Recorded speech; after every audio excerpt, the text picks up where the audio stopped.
শুধু সাধারণ নাগরিকই নয়, আওয়ামী লীগের সংসদ সদস্যরাও সরকারের বন্ধু রাষ্ট্রের কাছে নিরাপদ নয় বলে মন্তব্য করেছেন বিএনপি মহাসচিব মির্জা ফখরুল ইসলাম আলমগীর। আজ নয়াপল্টনে এক যৌথ সভা শেষে তিনি কথা বলেন। জিয়াউর রহমানের মৃত্যুবার্ষিকী উপলক্ষে 15 দিনের কর্মসূচি ঘোষণা করেন মির্জা ফখরুল। 30 মে বিএনপির প্রতিষ্ঠাতা জিয়াউর রহমানের 43তম মৃত্যুবার্ষিকী পালনে বুধবার অঙ্গ ও সহযোগী সংগঠনের নেতাকর্মীদের নিয়ে যৌথ সভা করেন দলের মহাসচিব মির্জা ফখরুল ইসলাম আলমগীর।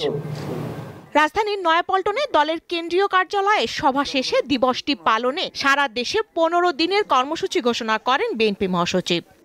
30 মেতে সকাল 6টায় নয়াপল্টনের কেন্দ্রীয় কার্যালয়ে এবং সমস্ত জেলাগুলোর কার্যালয়ে দলীয় পতাকা অর্ধনমিতকরণ ও কালো পতাকা উত্তোলন করা হবে। সকাল 10:30টায় দলের নেতৃত্ববৃন্দ সহ সকল পর্যায়ের নেতারা শহীদ জিয়াউর রহমানের বীরত্তমের যে মাজার, সেই মাজারে তারা পুষ্প অর্পণ করবেন। সংসদ সদস্য আনোয়ারুল আজিম আনারের ভারতে মৃত্যু নিয়ে সরকারের সমালোচনা করেন তিনি। বাংলাদেশের সাধারণ নাগরিক নয়, তাদের তথাকথিত সংসদ সদস্য বিদেশে গিয়ে নিখোঁজ হয়ে গেলেন, তার কোনো খবর তারা দিতে পারলেন না পারলেন বাংলাদেশ সরকার, না পারলেন বন্ধু রাষ্ট্র তাদের ভারত।